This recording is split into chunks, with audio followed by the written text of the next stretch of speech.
ce champ électrique va être capable de mettre en mouvement des électrons et de créer un courant électrique dans un circuit fermé. L'équation de Maxwell-Ampère, qui a été donc modifiée par Maxwell, je rappelle que l'apport de Maxwell, c'est ce terme-là. Donc cette équation, elle dit que les sources de champ magnétique B sont de deux natures.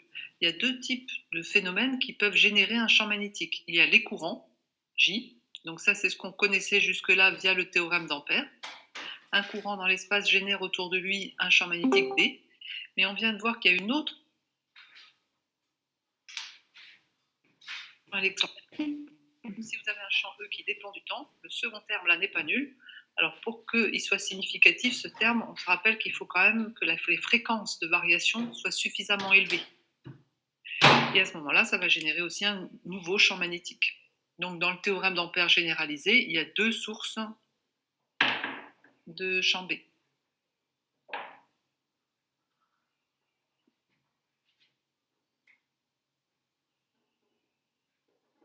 Je rappelle que Maxwell, comment est-ce qu'il a pu inventer l'existence de ce terme-là alors qu'il n'y avait à l'époque aucune expérience qui permette de penser que ce terme existait? C'était juste d'un point de vue théorique, c'était pour que ces équations soient en accord avec la loi de conservation de la charge. En fait, on va voir que cette loi, je la rappelle, d rond ρ sur d rond t plus div de J, J étant le vecteur densité de courant, égale 0. Donc ça, je rappelle, on l'a vu dans la partie B du cours d'électromagnétisme. Bien, en fait, on va voir que cette équation, elle est contenue dans les équations de Maxwell, à condition qu'il y ait ce terme supplémentaire, ce courant de déplacement.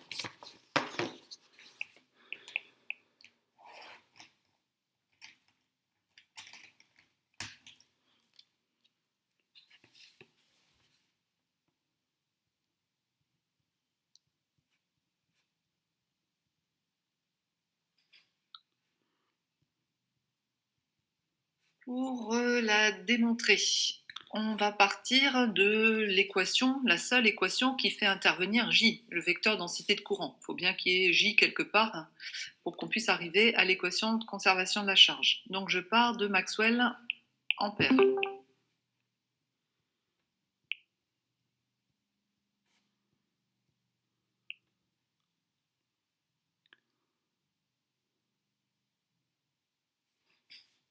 Donc à partir de maintenant, les équations de Maxwell, il faut que vous soyez capable de les écrire très rapidement dans toute leur généralité. Donc le dernier tableau, en fait. Les deux tableaux précédents, c'était pour montrer, selon le régime, quelle était l'allure, enfin, quelle était la forme des équations de Maxwell. Mais maintenant, vous retenez le dernier tableau, celles qui sont valables tout le temps. Et comme on veut, à la fin, avoir div de J, eh bien, on va prendre divergence de l'équation de Maxwell-Ampère. On va prendre la divergence partout.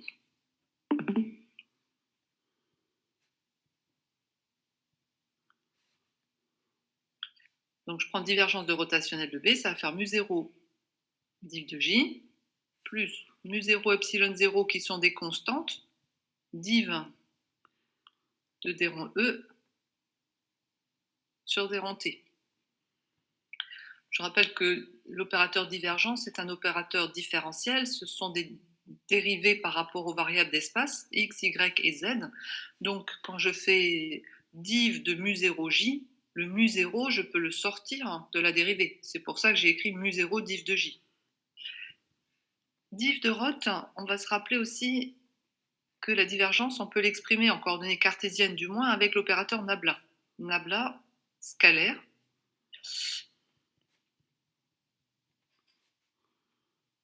Elle, c'est nabla vectoriel. Or, à cause des propriétés du produit vectoriel, le nabla vectoriel B, il est perpendiculaire à l'opérateur nabla. Il est perpendiculaire à B aussi, mais ce n'est pas ce qui m'intéresse. Si bien que quand je vais faire le produit scalaire de nabla avec un vecteur qui est perpendiculaire à nabla, finalement, ça va me faire 0. Et donc div de Roth, quel que soit le vecteur, B ou tout autre vecteur, div de Roth est toujours nul. Égal. Je vais mettre mu0 en facteur à droite.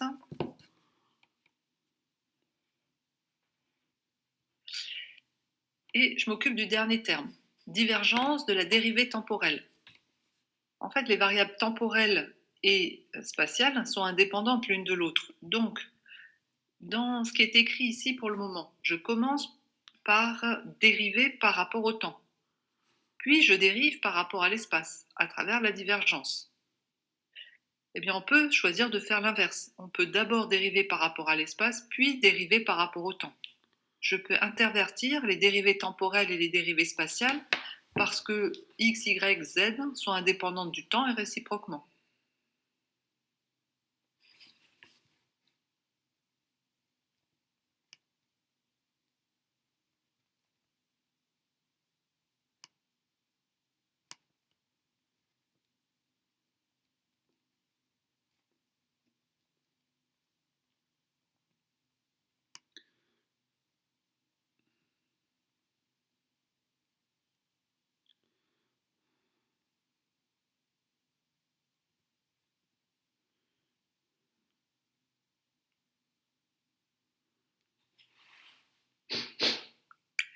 Si bien que je vais donc choisir de d'abord faire la divergence et ensuite je dériverai par rapport au temps.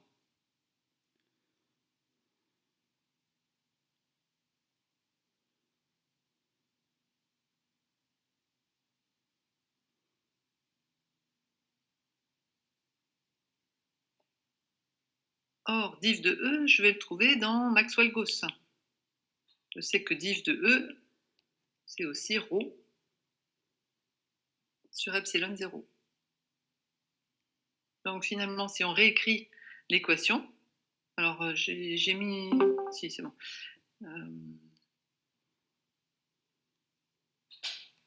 Non, là, il n'y a pas de flèche sur le 0. Hein. Hop, là, la divergence ici, c'est un scalaire. Donc, il n'y a pas de flèche sur le 0.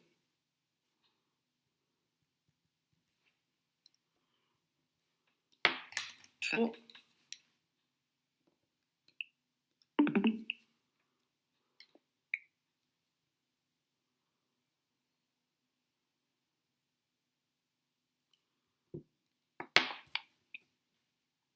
on voit que le epsilon 0 va se simplifier, puisqu'il est indépendant du temps.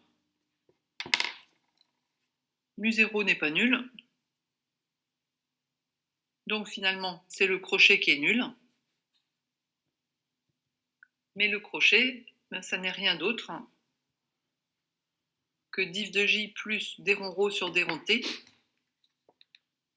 On vient donc de démontrer la relation locale de conservation de la charge.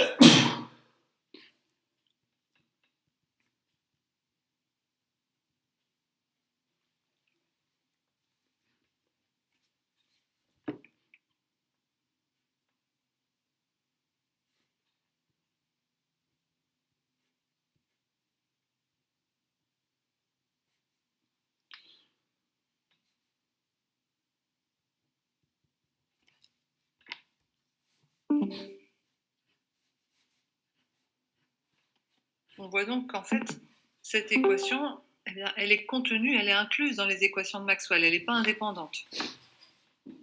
Mais on ne peut la démontrer que si on a bien le terme supplémentaire que Maxwell a rajouté. Sans ce terme-là, qui n'était pas connu à l'époque, eh bien, on ne tombe pas sur l'équation de conservation de la charge. Et donc, c'est purement pour cette raison-là que Maxwell a rajouté ce terme supplémentaire. Et en fait, il a rajouté le terme le plus simple possible pour y arriver. Et au final, l'expérience lui a donné raison, puisque ensuite, toutes les expériences qu'on a pu faire, notamment à travers les ondes électromagnétiques, ont bien confirmé que ce terme est en accord avec tous les résultats que l'on observe.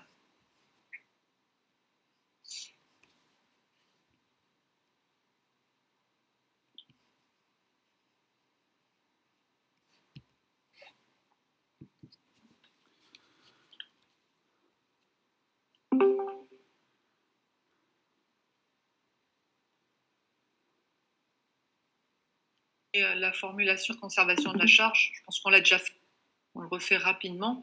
Si on va passer maintenant du niveau local au niveau global, macroscopique. Donc on prend un volume V, défini et délimité par une surface sigma, fermée par conséquent. Et on va donc passer du petit volume d'étau, ici autour d'un point M, au grand volume V. La loi qu'on vient de démontrer, c'est une loi locale, c'est-à-dire localisée autour du point M. On va intégrer cette loi sur l'ensemble du volume.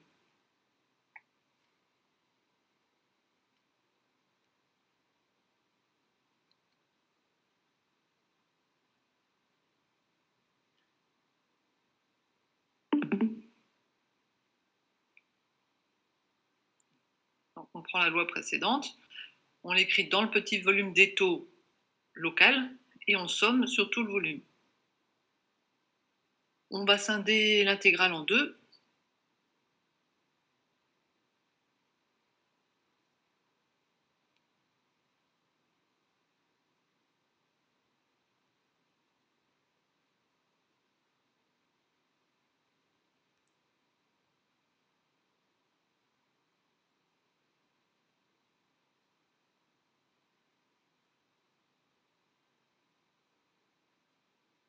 Comme tout à l'heure, on va intervertir opération spatiale et opération temporelle, c'est-à-dire dérivée temporelle et intégration spatiale, pour les mêmes raisons que tout à l'heure, on a le droit.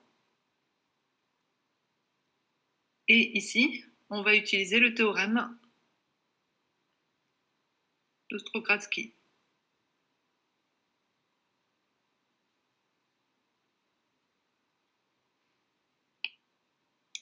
Donc ce théorème transforme une intégrale triple en une intégrale double. Il fait intervenir le flux.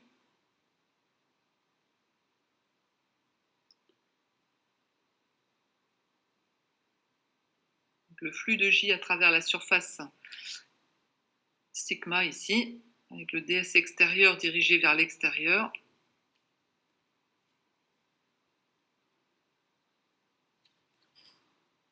Plus, donc ici, la dérivée temporelle, puis l'intégration spatiale.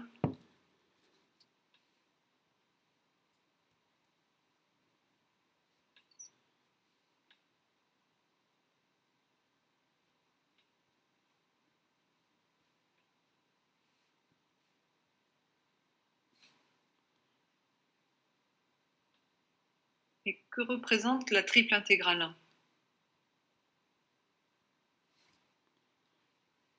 La charge. Oui, la charge complète, totale, contenue dans le volume V.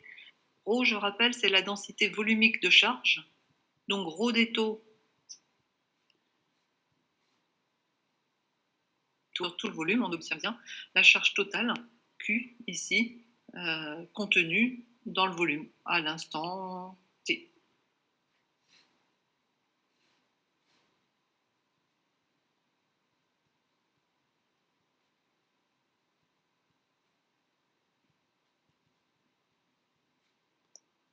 D'où finalement la loi d rond Q sur d rond T va être égal à moins le flux de J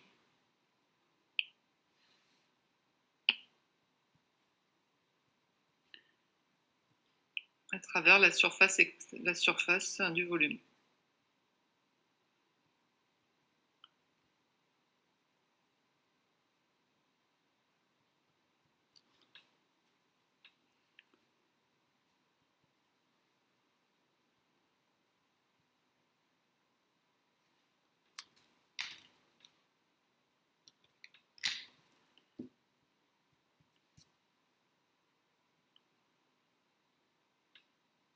Donc on est passé du niveau local au niveau intégral. Si on essaie de traduire ce que veut dire cette formule, elle dit que si la charge totale Q contenue dans le volume V varie au cours du temps, sachant que la charge globalement se conserve, donc elle ne peut pas disparaître, elle ne peut pas apparaître. Si elle varie dans le volume V, c'est parce qu'il y a des charges qui sont rentrées dans ce volume ou des charges qui en sont sorties. Ça veut donc dire qu'il y a eu des charges en mouvement à rentrer-sortir. Mais des charges en mouvement, ce sont des courants. Et donc, ça veut dire qu'il y a eu un flux de courant à travers la frontière de notre volume V, à travers la surface sigma. D'où ce qui est écrit en dessous, hein, la variation au cours du temps de la charge contenue dans le volume V est égale au flux de J à travers la surface sigma.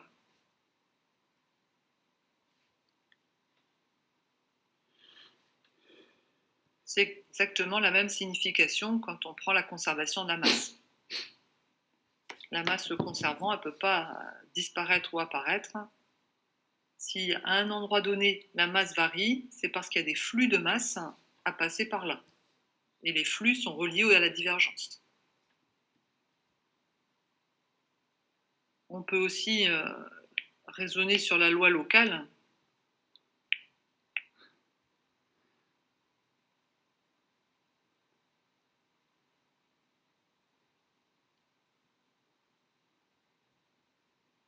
Si localement la densité de charge varie, c'est parce que à cet endroit-là, au point M, si ρ varie dans le temps au point M,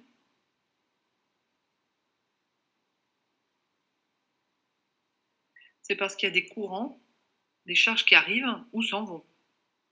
Mais des charges qui arrivent ou qui s'en vont, c'est bien des courants.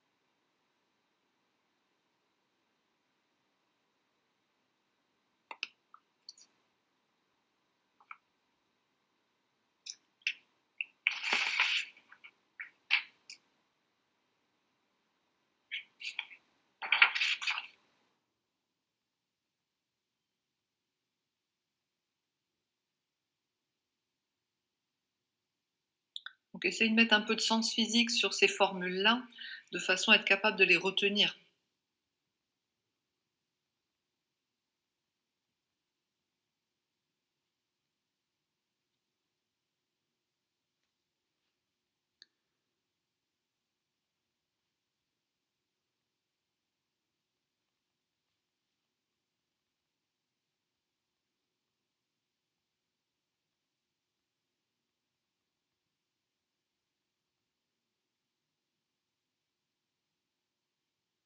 Est-ce que quelqu'un n'a pas fini?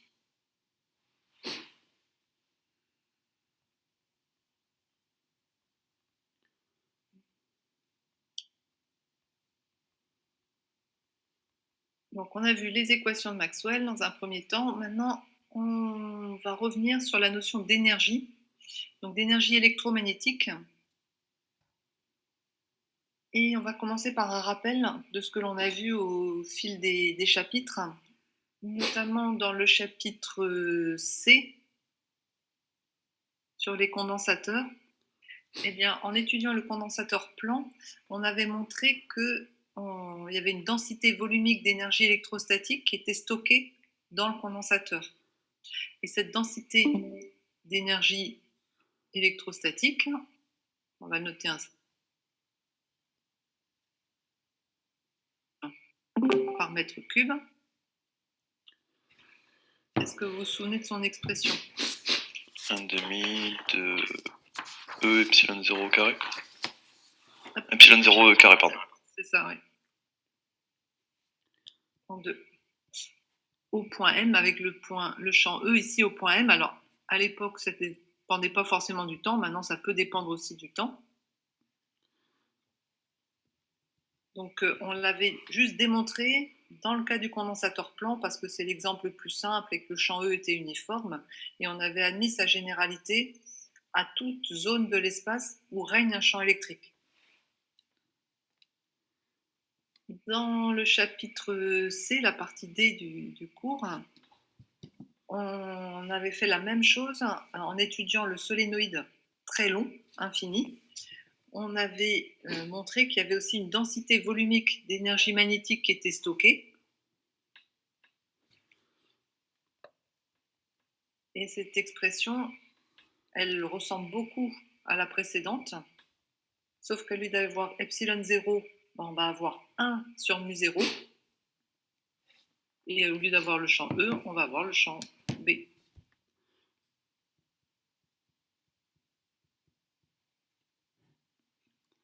Là encore, ça sera en joules par mètre cube.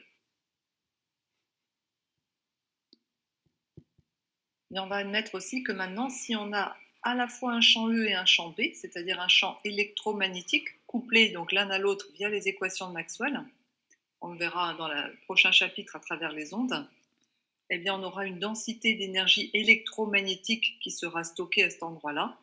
Et la densité d'énergie électromagnétique, c'est la somme des deux précédentes.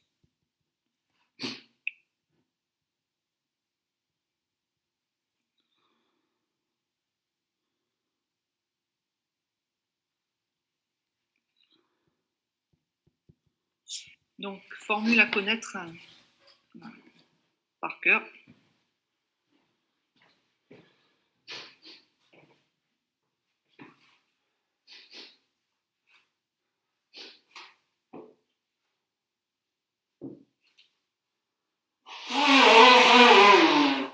C'est une formule locale. Hein.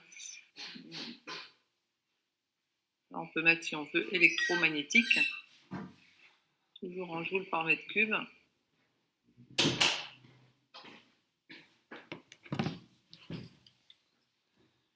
Pas trop de place sur le pauline, on va le faire après. Donc si vous êtes dans une ici en un point M de l'espace, en un point M de l'espace, si à cet endroit-là vous avez un champ électrique et un champ magnétique, eh bien là vous avez une densité d'énergie qui est stockée, qui existe à cet endroit-là et qui a cette expression.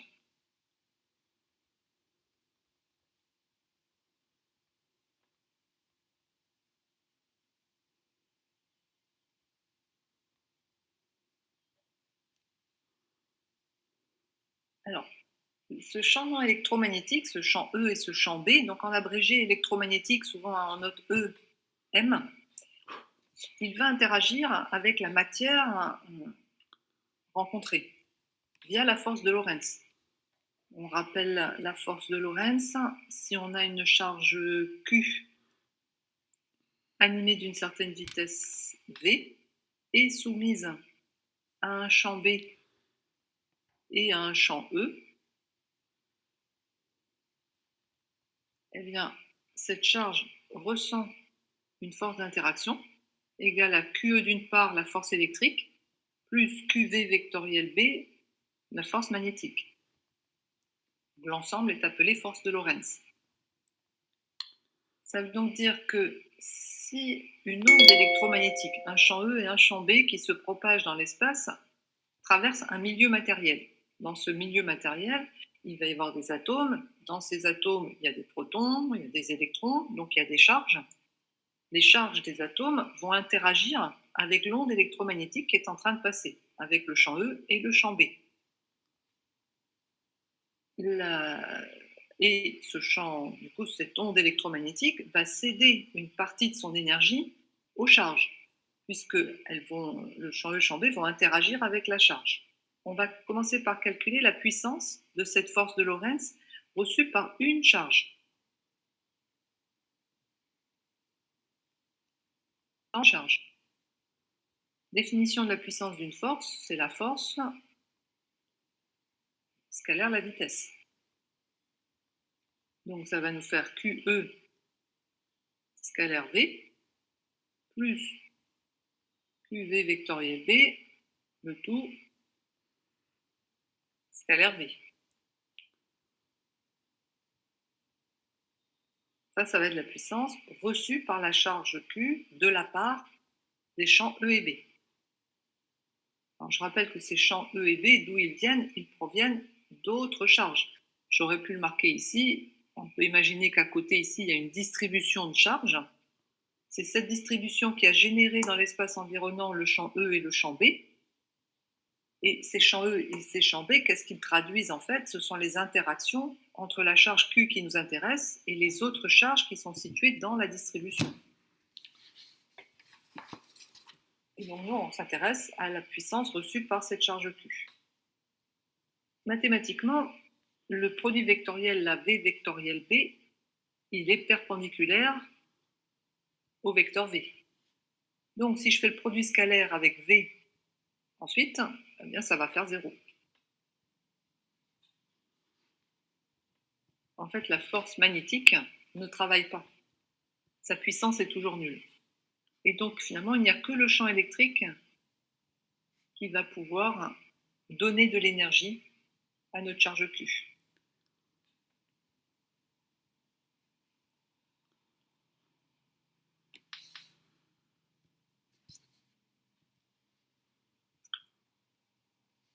Je refais un petit dessin. On a la distribution D.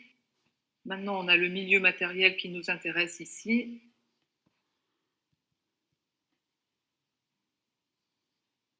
Avec maintenant, au lieu de prendre une seule charge Q, je vais prendre un petit volume dQ contenant une charge élémentaire, un volume d'étau qui contient une charge élémentaire dQ, autour du point qui est là. J'ai appelé ρm la densité des charges mobiles. Donc des charges qui sont susceptibles de pouvoir se déplacer. En pratique, par exemple des électrons libres. Donc dQ, ça va être égal à ρm fois d taux.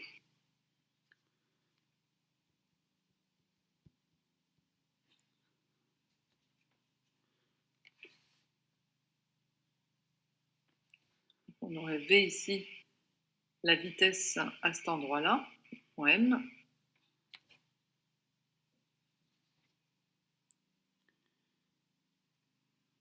Et donc, la puissance dP reçue par ce volume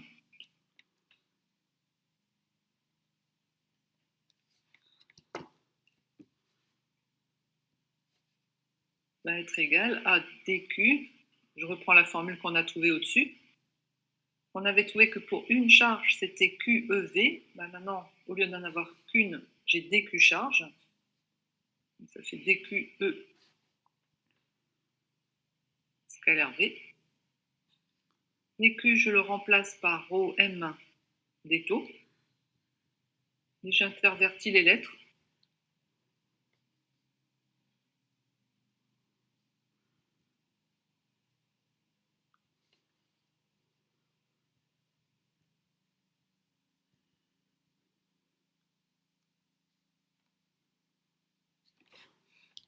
Et finalement apparaît la quantité ρm fois V. C'est quoi aussi ρm fois V? Densité de charge fois la vitesse.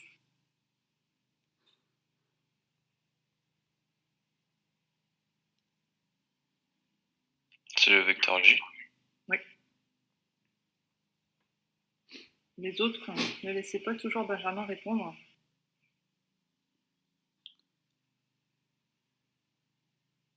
Le vecteur J. Et donc finalement, on vient de montrer que le champ électromagnétique, EB, va céder au milieu une énergie, donc une puissance en fait, et par unité de volume, la puissance cédée, dP sur d taux, ça va bien être des watts par mètre cube, puissance par unité de volume, ça va être égal à J scalaire E.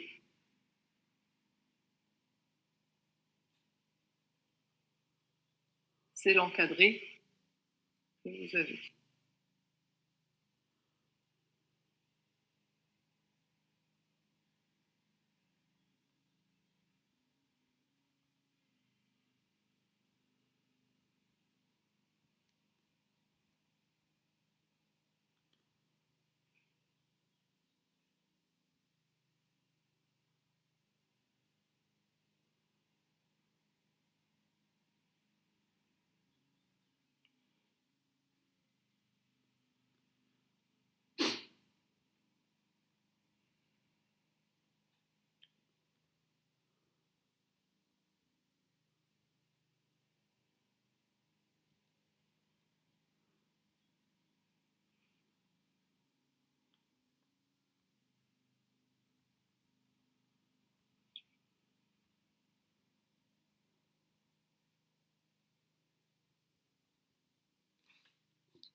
Donc la puissance cédée par unité de volume par le champ électromagnétique au milieu, c'est J scalaire E.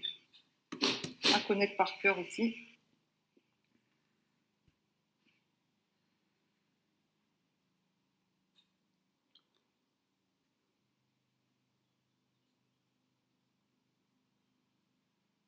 On avait déjà vu cette formule dans le chapitre B, la partie B.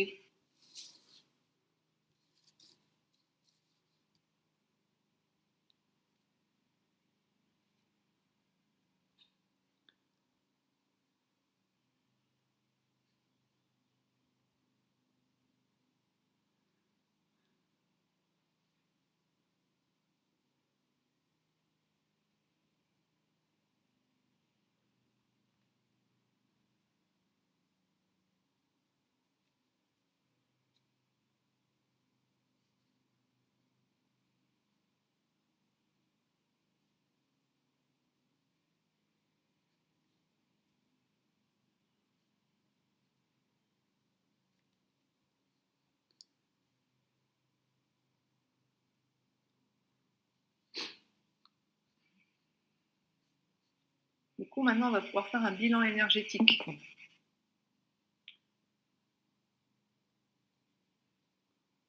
On va prendre pour cela un volume V de l'espace dans lequel règne un champ électromagnétique. Pas trop de place.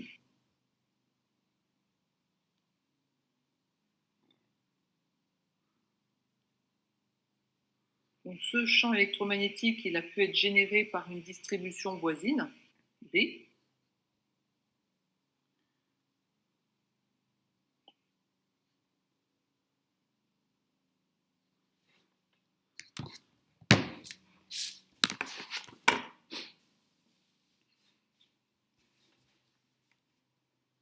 Et ce volume, d'après ce qu'on vient de voir précédemment, puisqu'il est traversé par un champ électromagnétique, il va contenir de l'énergie électromagnétique. Donc, comment je vais la noter? On va mettre énergie électromagnétique contenue dans le volume V. Ça va être la somme sur tout le volume V de l'énergie qui est contenue dans les petits volumes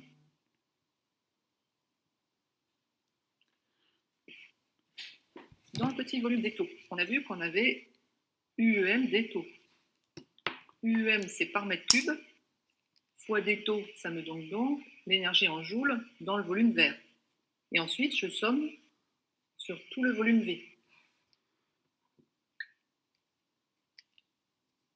Comme d'habitude, je vais noter sigma, la surface qui entoure le volume V, la frontière. Donc si je remplace ici UM par son expression,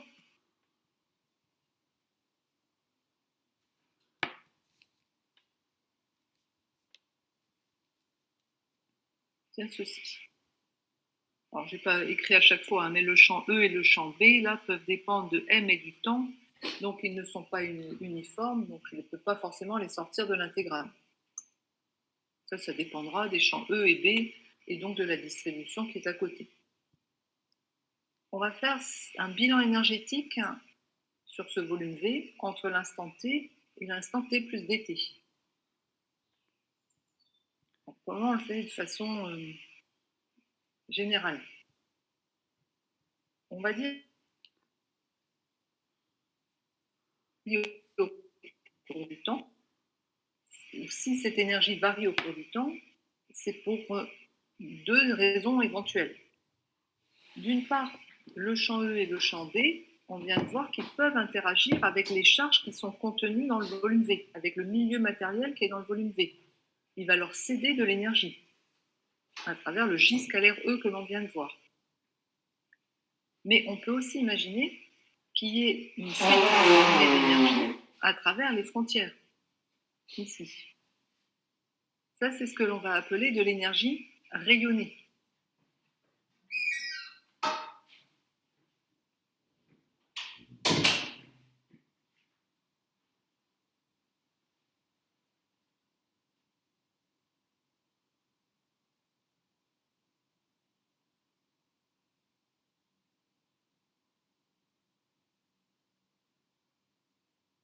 Et donc, si notre énergie EM varie au cours du temps, c'est d'une part parce qu'il y a de l'énergie qui s'en va à travers les frontières, ce qu'on va appeler énergie rayonnée, et d'autre part, c'est qu'il y a de l'énergie qui est cédée au milieu via les interactions avec les charges du milieu. Donc, on va écrire ça. On va donc dire que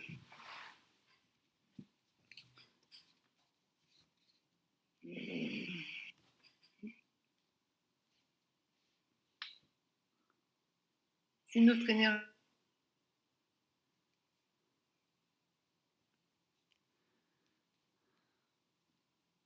je vais la réécrire.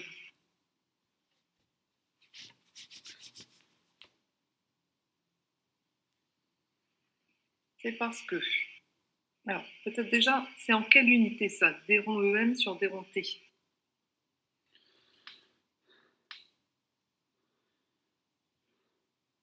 On peut revenir déjà à l'énergie, EM, puisque c'est une énergie. C'est forcément un joule.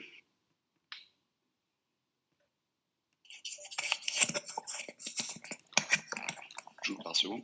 Oui, un joule par seconde. Et joule par seconde, comment est-ce qu'on appelle ça? Une puissance. Une puissance, c'est des watts. Donc, à gauche, je vais avoir une puissance. Donc, à tous les termes de droite, il faut aussi que ce soit des puissances. On va avoir... Alors, je vais écrire le deuxième terme d'abord. La puissance cédée par le champ électromagnétique. C'est ce qu'on vient de voir dans le paragraphe précédent. Ça va être moins je mettrai les intégrales après. J scalaire E, ça c'est pour 1 mètre cube. Nous, dans d'étau mètre cube, ça fera ça. Et finalement, pour le volume complet, ça fera ceci.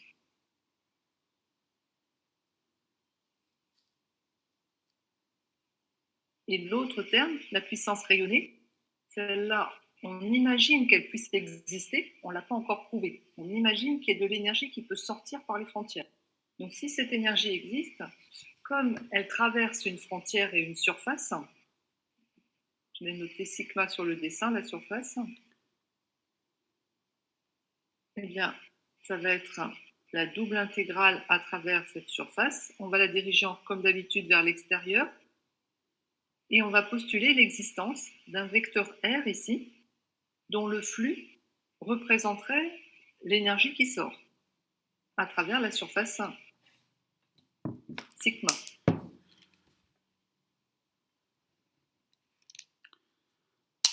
Comme j'ai choisi de mettre ds vers l'extérieur, ça veut dire que là, ça va représenter l'énergie qui sort. Mais si j'ai de l'énergie qui sort, ça fait diminuer l'énergie intérieure. Et donc, il faut que je mette un moins ici.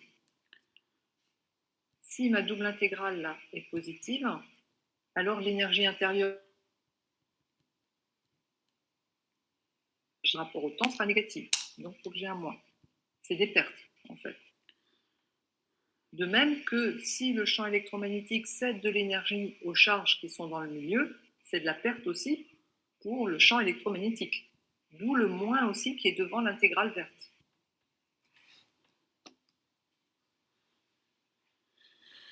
Donc ça, là, c'est des moins. Ce qui est ça, là,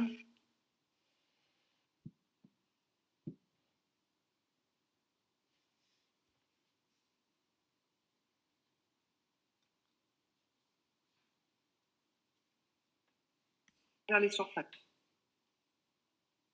On voit que chacun des termes est en watts. Ça, c'est des watts. Ça aussi. Puisque J scalaire E, c'était des watts par mètre cube. Donc, fois des mètres cubes, ça fait bien des watts. Ce qui veut donc dire que l'intégrale rouge, elle aussi est en watts. Et donc, le vecteur R, lui, il est en watts par mètre carré. R représente donc la densité surfacique de puissance électromagnétique rayonnée. Ce vecteur porte un nom, on l'appelle vecteur de Poynting. Alors, il est noté soit R comme rayonné, ou pi majuscule, la lettre pi étant la lettre P en grec, vecteur de Poynting. Il y a deux notations possibles pour le vecteur de Poynting.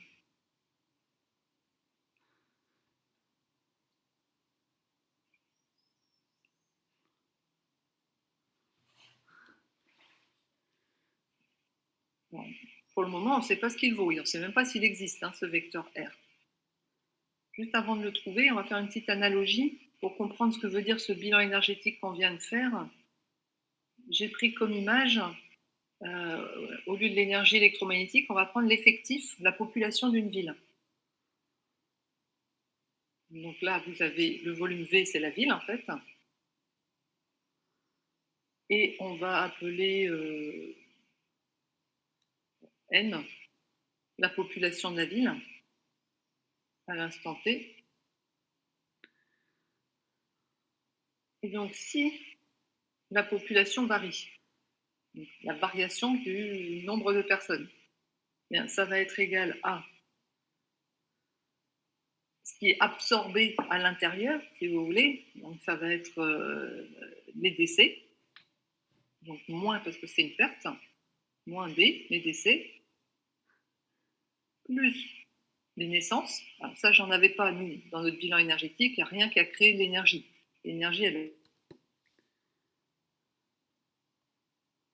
Donc les décès, là, c'est l'équivalent de l'intégrale verte. C'est ce qui a été perdu par interaction avec la matière. Donc là, nous, on peut aussi avoir des naissances. Ça reste dans le volume V. Mais après, on sait qu'on peut aussi avoir des migrations dans un sens ou dans l'autre. Et donc, on va mettre moins les émigrations, moins les migrations.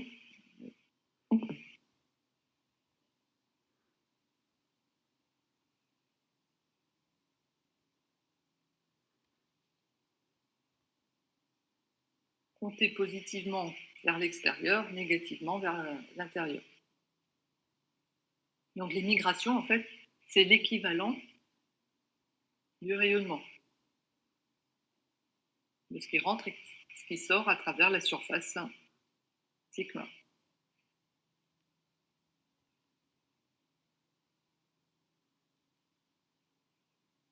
Pourquoi ça serait moins si y en a qui rentrent et qui sortent du rayonnement? Dans ces migrations, hop, puis là, on va dire que ça sera donc moins ce qui émigre et moins qui immigre. C'est algébrique, en fait. Je compte positivement ce qui sort et négativement ce qui rentre, sachant que j'ai mis un moins devant. Donc, je mets un moins pour ce qui est perdu, c'est-à-dire les gens qui émigrent, qui s'en vont. Mais s'il y a des gens qui rentrent, l'immigration, alors ça me fera bien un plus. Le moins finira par faire un plus.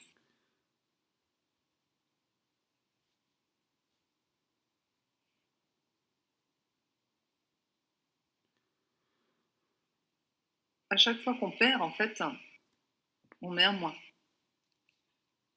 Puisque du coup, la variation devient négative. Le delta n devient négatif.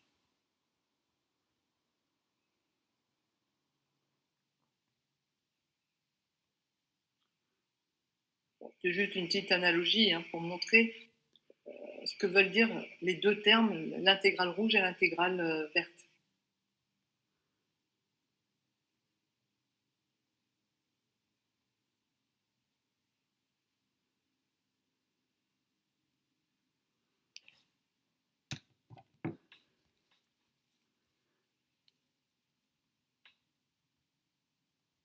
Alors, pour le moment, on ne sait toujours pas ce que c'est que le vecteur R. On va toujours supposer qu'il existe. Et on va trouver la loi locale associée au bilan énergétique grand V. Donc, on va chercher un bilan énergétique local. Cette loi s'appelle aussi l'identité de Poynting. Donc j'ai juste repris la formule que l'on a écrite juste avant, c'est la même. Hein. Et on va la transformer un peu pour la rendre locale. Pour qu'elle soit locale, il faudrait qu'on ait qu'un seul type d'intégrale.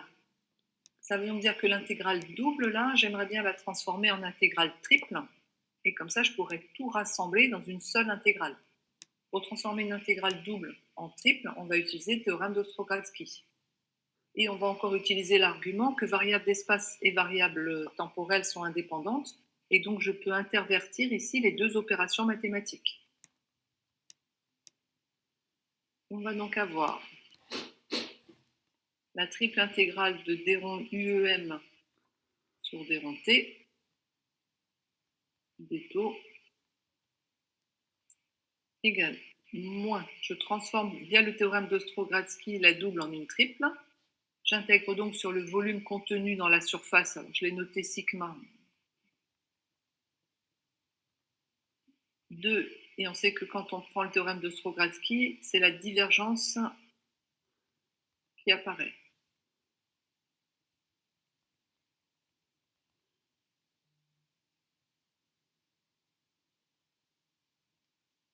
Donc maintenant, j'ai une triple intégrale partout, je peux tout rassembler du même côté.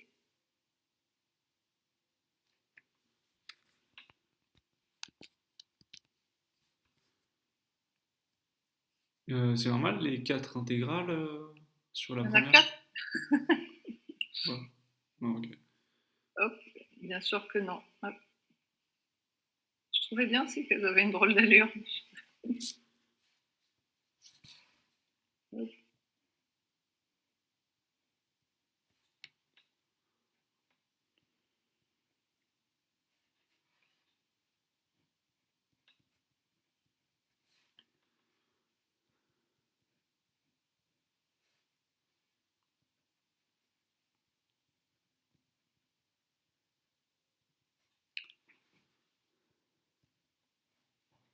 Oublier des taux.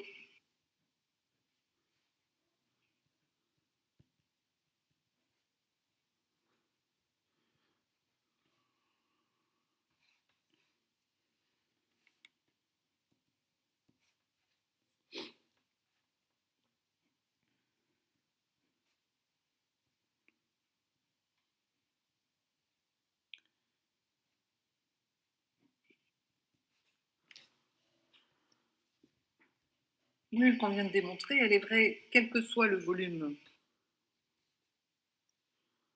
V. Donc elle est vraie aussi pour un tout petit volume élémentaire des taux, auquel cas je n'ai plus besoin de mettre la triple intégrale puisqu'il est tout petit, et pour un volume non nul. Donc finalement, ce qui est nul dans cette formule, c'est la parenthèse.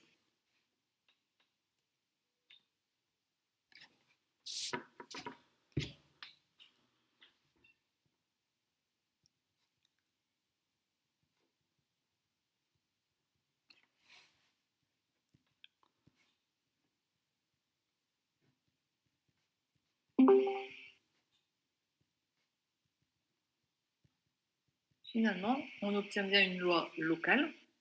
Je ne vous demande pas de la connaître, en fait, cette formule. Davantage le bilan macroscopique, le bilan énergétique précédent. Mais la loi locale, non. Je ne pense pas qu'on puisse vous la demander.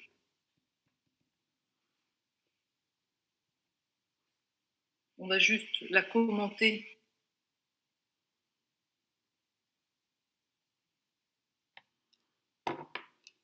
On obtient donc que si localement l'énergie électromagnétique varie au cours du temps, c'est parce que soit à cet endroit-là, localement, il y a de l'énergie qui est transférée au milieu via le J scalaire E, ça c'est l'énergie qui est cédée au porteur de charge, ou alors c'est parce qu'il y a de l'énergie qui diverge ou converge à partir de ce point M, donc de l'énergie qui va être rayonnée.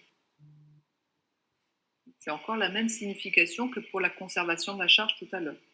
Si localement l'énergie varie, c'est que soit le milieu prend de l'énergie, ça c'est nouveau, ou alors c'est parce qu'il y a de l'énergie qui arrive ou s'en va, quitte le point M, à travers la divergence.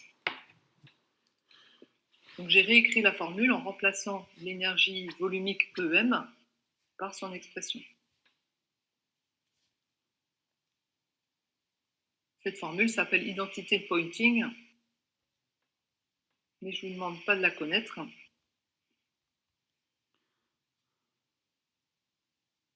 On peut citer l'analogie de cette formule avec la conservation de la charge, la conservation de la masse, on appelle aussi l'équation de continuité,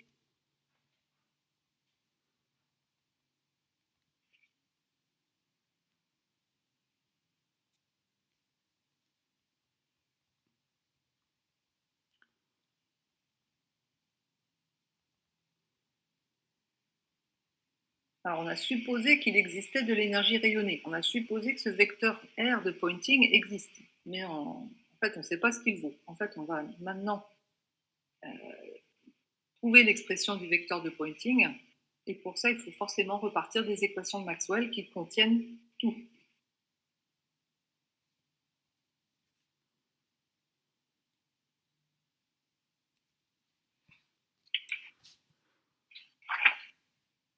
Donc en fait, on va voir que cette équation locale de conservation de l'énergie, elle aussi, elle est incluse dans les équations de Maxwell. Comme tout à l'heure, on a montré que l'équation locale de conservation de la charge était incluse dans les équations de Maxwell. Là, c'est pareil.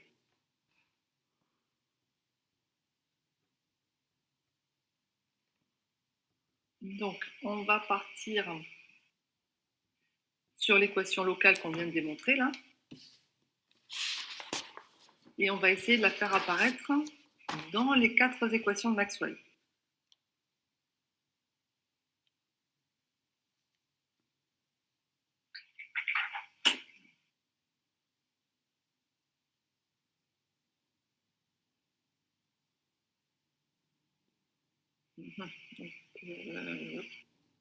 Du coup, je n'ai pas laissé de place. Je vais prendre une autre feuille pour le faire.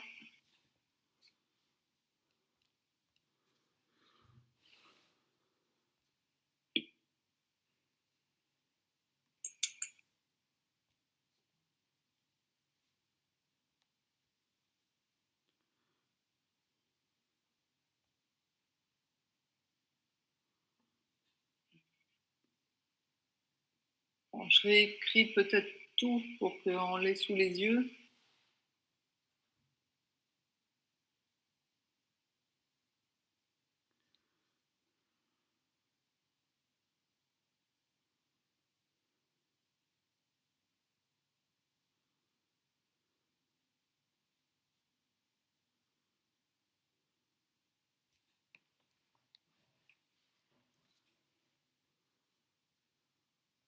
Et ça, c'est ce qu'on veut. Et on a les 4 équations de Maxwell.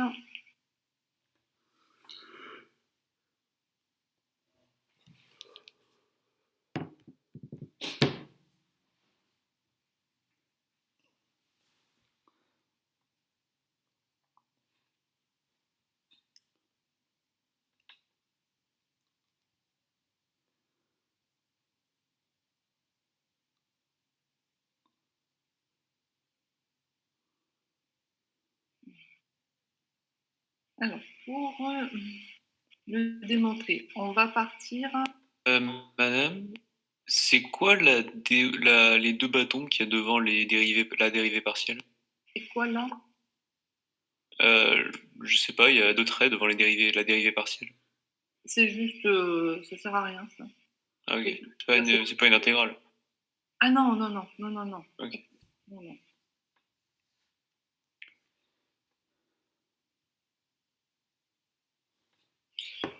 Donc justement, je vais partir de là.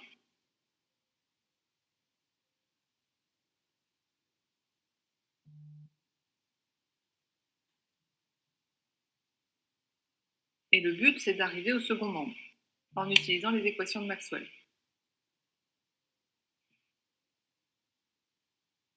E au carré. Je peux aussi dire que c'est le vecteur E au carré. Ça ne change rien si je mets une flèche ici.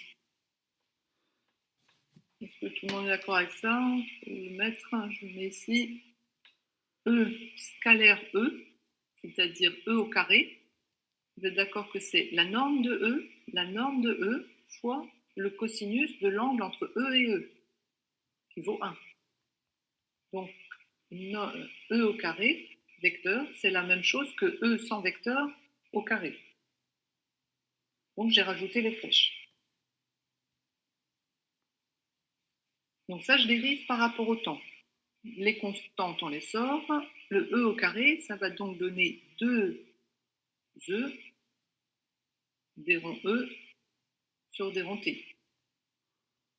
Je dérive U au carré, ça fait 2U U'. Les deux s'éliminent. Plus, même chose à côté, je vais avoir 1 sur mu0, le 2 va partir, B, scalaire, des ronds B sur des ronds T.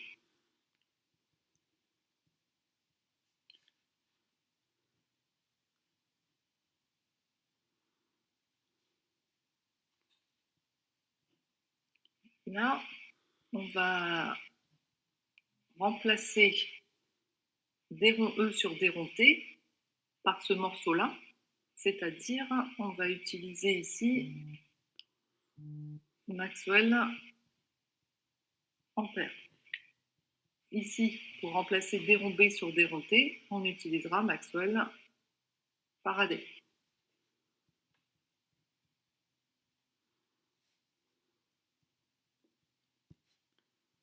Donc on va avoir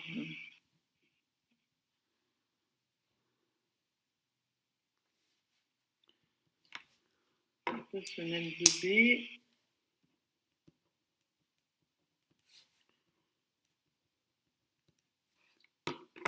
J du tout divisé par mu0 epsilon 0.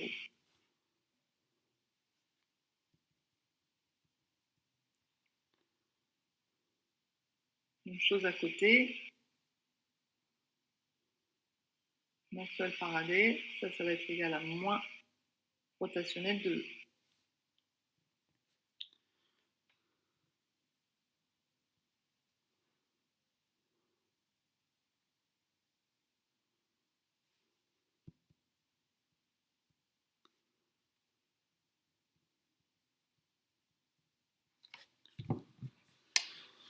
On va donc avoir 1 sur mu0 facteur de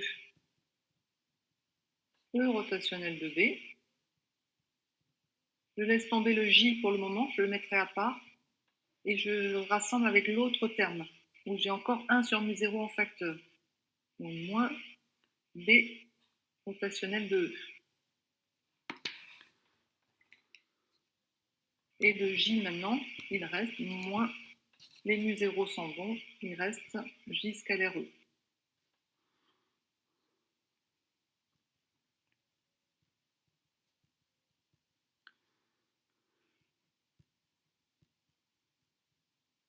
Donc ce morceau-là, on est content parce qu'on le voulait.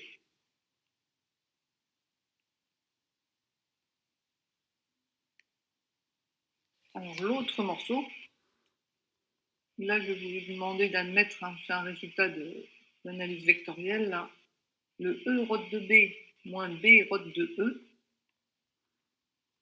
c'est lié à la divergence de E vectoriel B. Alors, en fait, il y a un moins.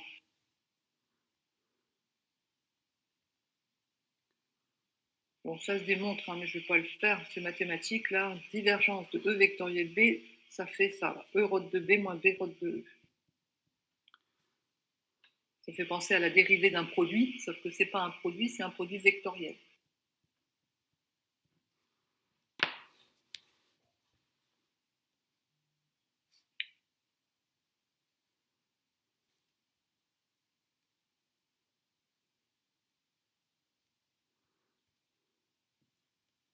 On peut le réécrire aussi si on veut, ça fait moins div. Le mu0, je vais le mettre dans le div, puisque c'est une constante, j'ai le droit de rentrer dans la dérivée.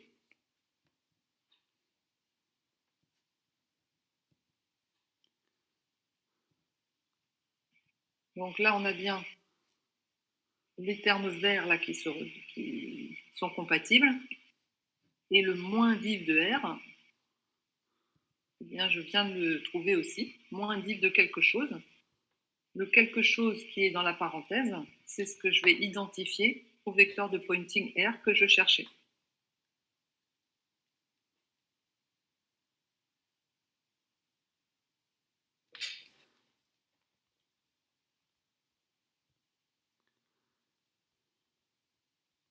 Et donc finalement, dans les équations de Maxwell, on pouvait bien, le bilan énergétique était contenu, et fait bien apparaître un vecteur R via la divergence de l'énergie à travers les frontières.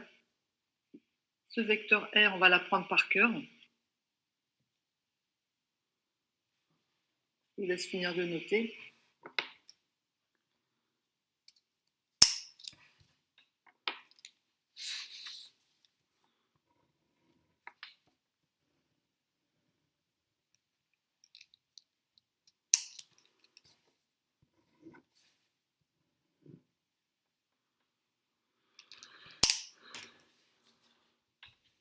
Est-ce que quelqu'un n'a pas fini?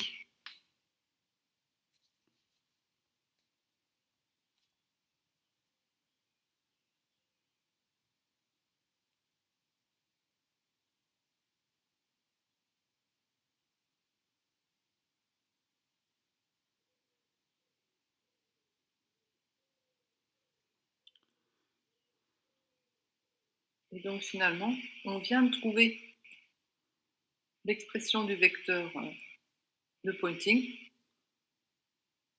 Et celui-là, je vous demande de le connaître bien par cœur, parce qu'on va beaucoup s'en servir dans les ondes électromagnétiques, puisqu'elles vont rayonner de l'énergie. E vectoriel B sur mu0. Donc connaître son nom. Je vous ai dit, hein, il y a deux notations possibles, soit R comme rayonné, soit pi majuscule. Alors, il faut mettre du sens sur ce vecteur R. On a dit tout à l'heure qu'il était homogène à une puissance surfacique. C'est la puissance électromagnétique surfacique rayonnée. Donc la norme de R, ça représente ça. Donc bien savoir ça.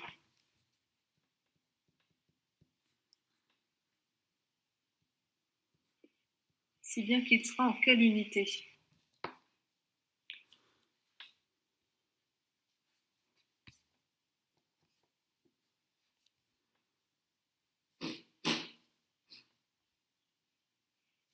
Alors surtout, vous ne regardez pas le E vectoriel B sur mu0 pour trouver son unité, c'est trop compliqué.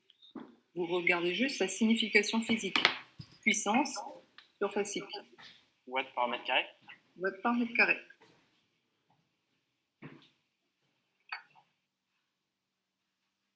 Donc la direction et le sens de R, du vecteur R, vont nous indiquer dans quelle direction et dans quel sens l'énergie est rayonnée. Et on remarque que si jamais l'un des deux champs, E ou B, est nul, alors il n'y a pas d'énergie rayonnée. Le vecteur de Poynting est nul. Ça veut dire que pour qu'il y ait une énergie rayonnée, il faut qu'il y ait à la fois un champ E et un champ B. Donc il faut en fait qu'ils soient couplés, et c'est ce qu'on va voir dans le chapitre suivant, que c'est une onde électromagnétique. Donc ce vecteur R, il va nous servir à calculer la puissance rayonnée à travers une surface S.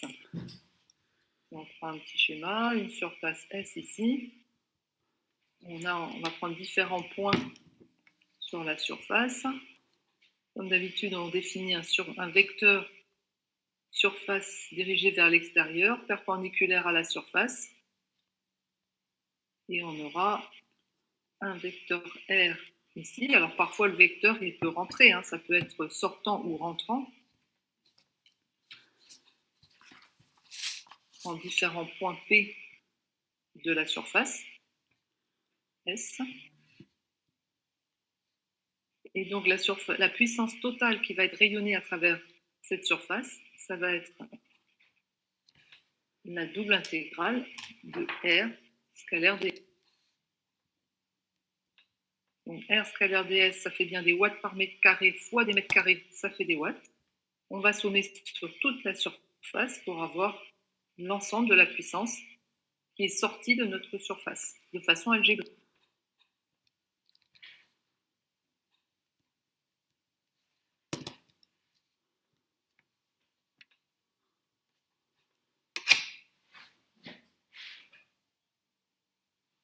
Donc elle est comptée positivement quand elle sort de la surface. C'est pour ça que dans le bilan énergétique de tout à l'heure, il y avait un moins devant l'intégrale puisqu'elle faisait baisser l'énergie de notre volume.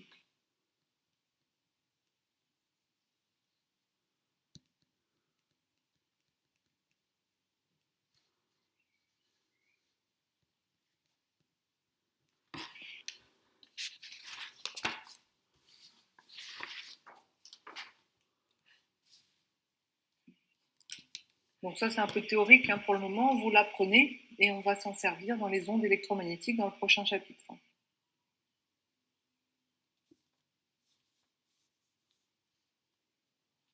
Sur la dernière page, j'ai indiqué quelques ordres de grandeur de flux énergétiques.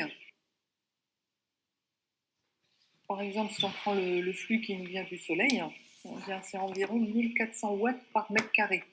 Donc ces watts par mètre carré, c'est la norme du vecteur de Poynting.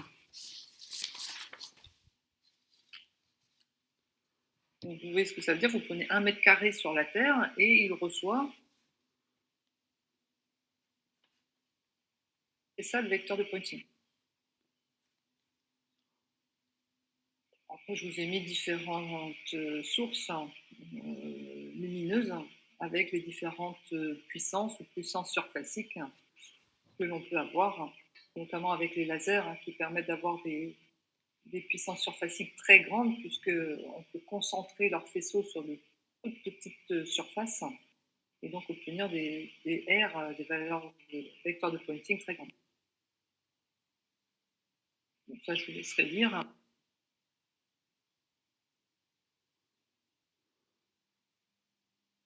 Et j'ai fini le chapitre en donnant les équations de Maxwell et le bilan énergétique, surtout les équations de Maxwell en fait, dans le vide. Alors, mais cette fois-ci, c'est pas encore le même vide que le titre du chapitre. Le chapitre, il s'intitulait Équations de Maxwell dans le vide.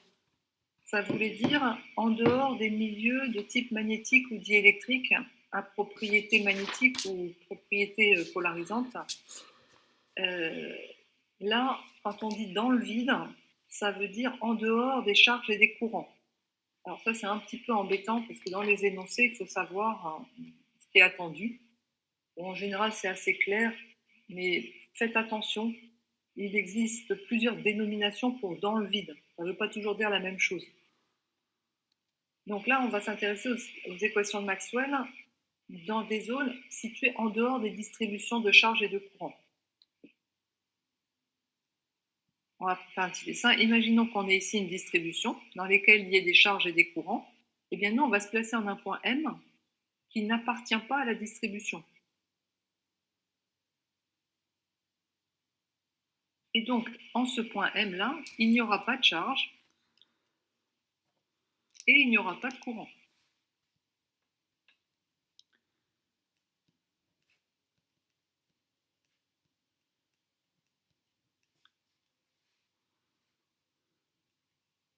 Donc c'est ça qu'on appelle les équations de Maxwell dans le vide, en dehors des charges et des courants. On est en train de regarder, D par exemple c'est le Soleil, il émet une onde électromagnétique, et nous on regarde ce que devient cette onde électromagnétique dans l'espace environnant, mais pas dans le Soleil. Donc on ne regarde pas l'onde électromagnétique qui interagit avec la matière. Et on va alors réécrire les équations de Maxwell. Comme ρ est nul, allez-y, remplissez-les tout seul, les 4 équations,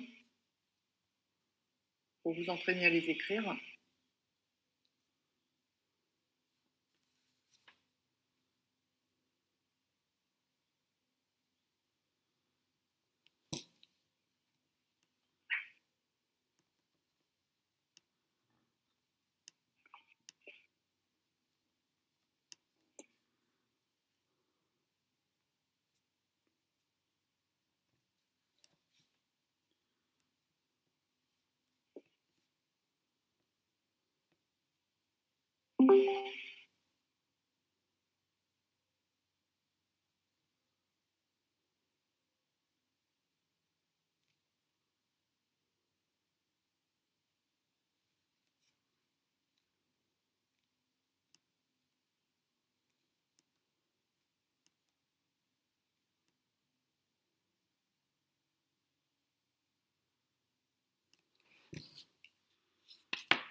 Donc on réécrit les 4 équations, on remplace ρ par 0 et j par 0, et on constate que les équations en E et en B, du coup, elles se ressemblent beaucoup.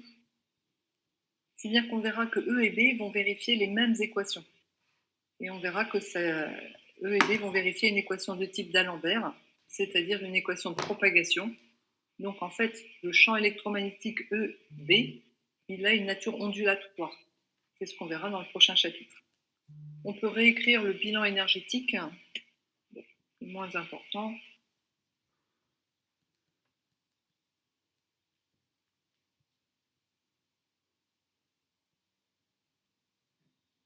Il n'y aura que du rayonnement, il n'y aura pas d'interaction avec la matière puisque J est nul.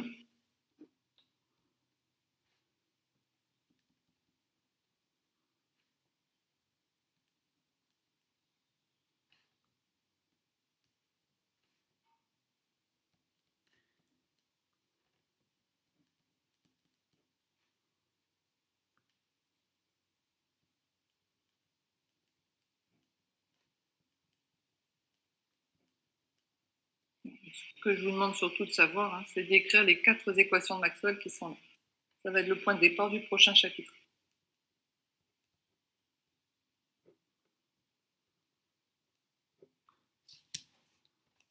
Je ne vais pas entamer le prochain chapitre. Je vais peut-être faire un petit point sur les calculs de divergence, rotationnelle, gradient en coordonnées cartésiennes, parce qu'on en aura besoin par la suite.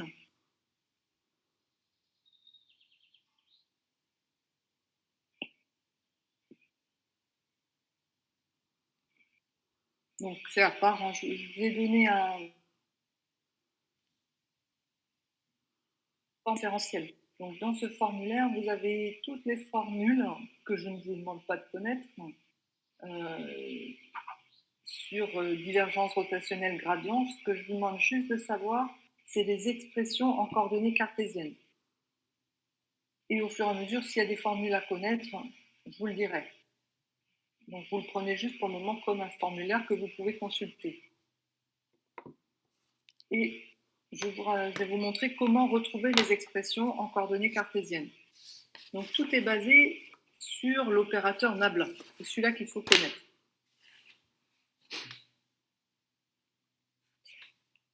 Nabla, c'est donc dans tout ce qui est Nabla, gradient, divergence, rotationnel, laplacien, ce sont des dérivées spatiales par rapport à x, y, z.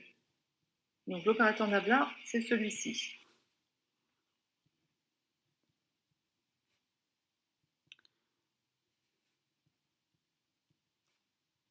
Celui-là, il faut bien le connaître.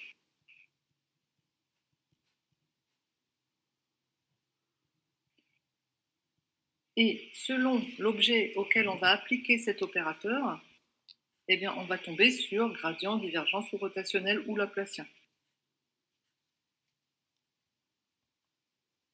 On va commencer par le gradient d'une fonction f. Donc f est une fonction scalaire. Le gradient, lui, par contre, sera un vecteur. Le gradient de f, c'est Nabla appliqué à la fonction f scalaire. Donc dans l'expression au-dessus, vous rajoutez f, d rond f, sur d rond x, ux.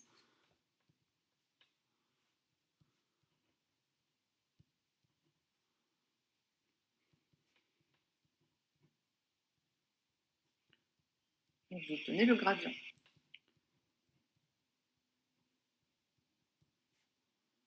La divergence d'un vecteur A quelconque, Donc A, cette fois-ci, est un vecteur. La divergence ne s'applique qu'à un vecteur.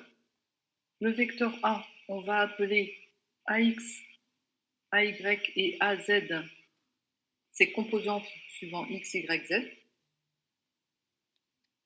Et div de A, retenez que c'est nabla scalaire le vecteur A.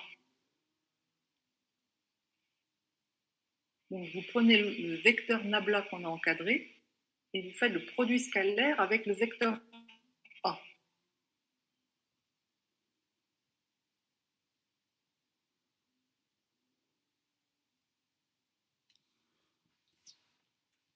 Je vais l'écrire ici en dessous.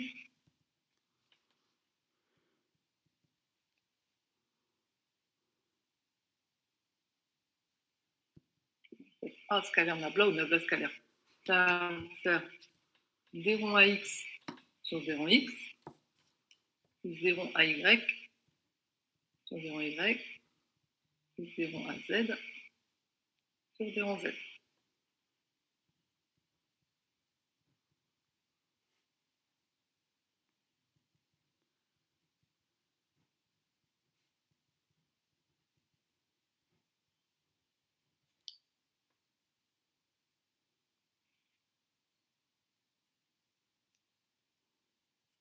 Alors ça ne veut pas dire que AX, A indice X, ça veut dire juste la composante du vecteur A suivant le vecteur UX.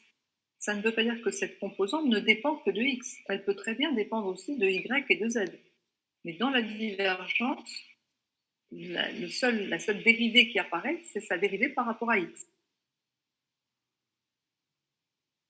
Le rotationnel, lui, c'est nabla vectoriel le vecteur A.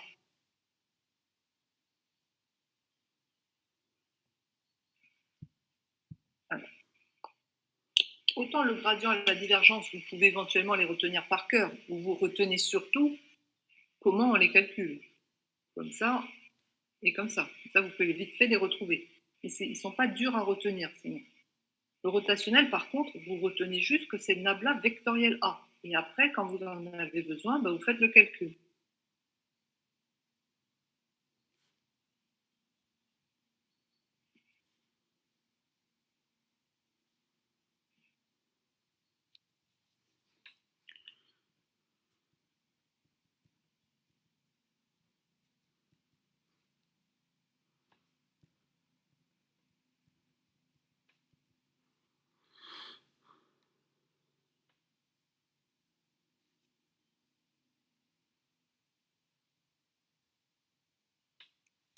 En anglais, il faut faire le produit vectoriel de deux vecteurs. Donc, chacun fait à sa façon. Moi, je vais cacher la première ligne et je fais le croisé des deux autres.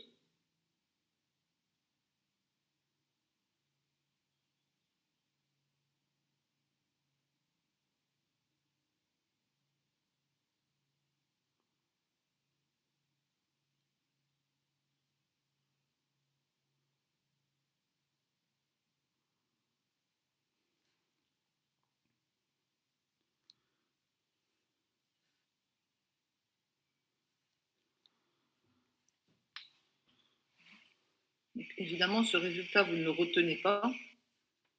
À chaque fois que vous en avez besoin, vous refaites l'opération du produit vectoriel.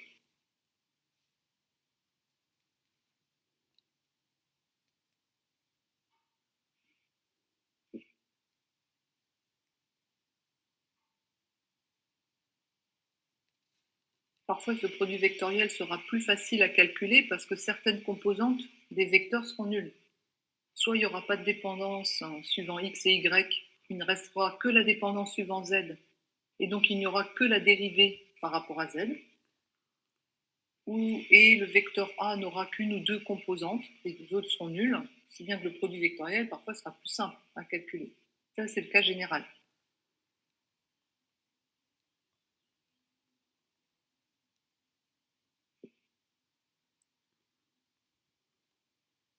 Il reste l'opérateur laplacien, dont on aura aussi besoin.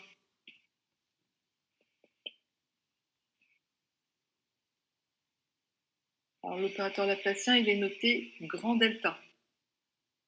mais ce n'est pas forcément une variation. Attention, ce n'est pas le delta de delta U, de delta F, de la variation d'énergie interne, par exemple. Alors, le Laplacien, il faut retenir que c'est nabla scalaire nabla. Et vous pouvez l'appliquer soit à un scalaire, soit à un vecteur. Donc, on peut avoir nabla f, si on l'applique à une fonction scalaire. Alors, peut-être que nabla scalaire nabla, on va d'abord le calculer. Ça va être donc v rond sur v rond x.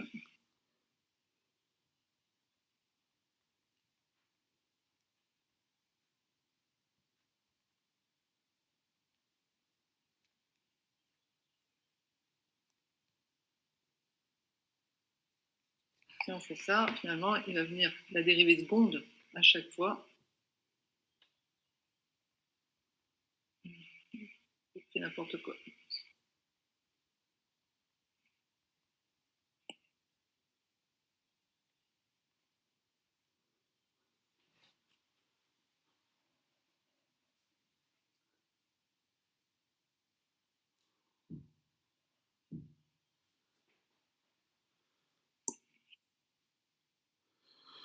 Vous pouvez retenir donc que le Laplacien c'est nabla scalaire nabla, ou alors vous retenez directement ceci.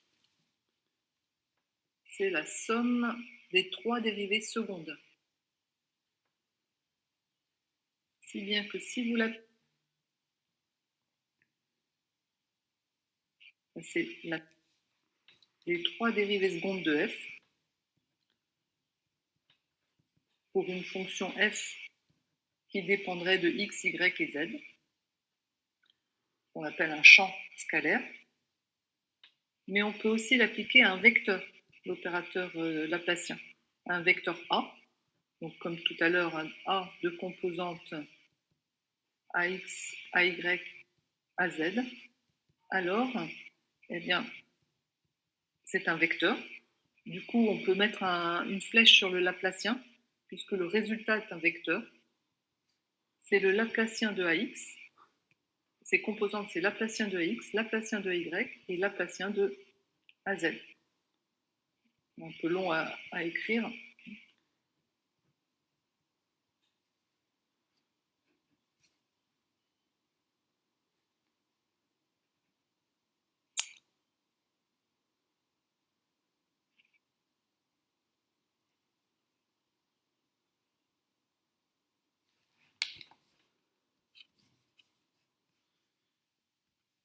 On met aussi une flèche sur le delta quand c'est comme ça?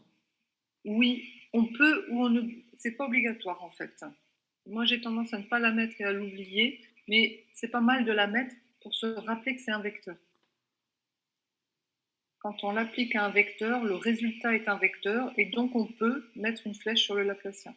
Certains la mettent et d'autres la mettent pas. Je n'écris pas tout. Après,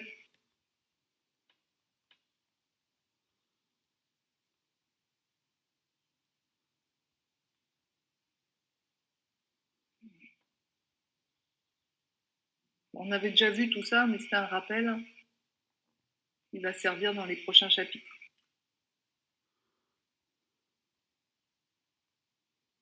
Madame, il ne nous reste plus qu'un chapitre, non? Il en reste deux. Il reste F2 et F3. Il reste les ondes électromagnétiques et les ondes dans une cavité. Donc ça rappellera ce qu'on a fait avec les cordes, avec le phénomène de résonance avec les ondes sur une corde. Et après, normalement, il en reste encore un, c'est les interférences.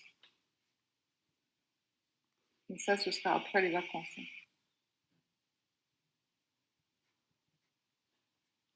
Ça serait bien si c'était en présentiel, ce serait mieux.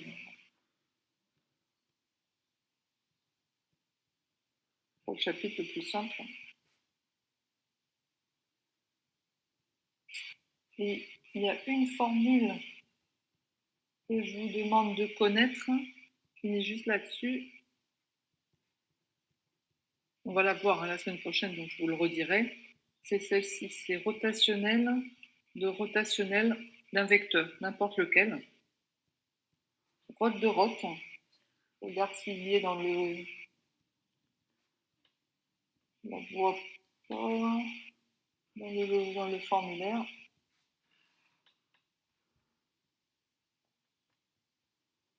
Bon, pas grave, rot de rot. Ça, c'est grade de div moins le Laplacien du vecteur A. Vous la prenez par cœur. Alors, en général, elle est redonnée. À l'écrit, elle est donnée. À l'oral, pas forcément. Donc, le mieux, c'est de la connaître. Rot de rot égale grade de div moins delta. On verra à quoi ça sert. Et donc, vous avez maintenant la feuille de TD associée. Il y a la TD F1 que vous pouvez faire aussi.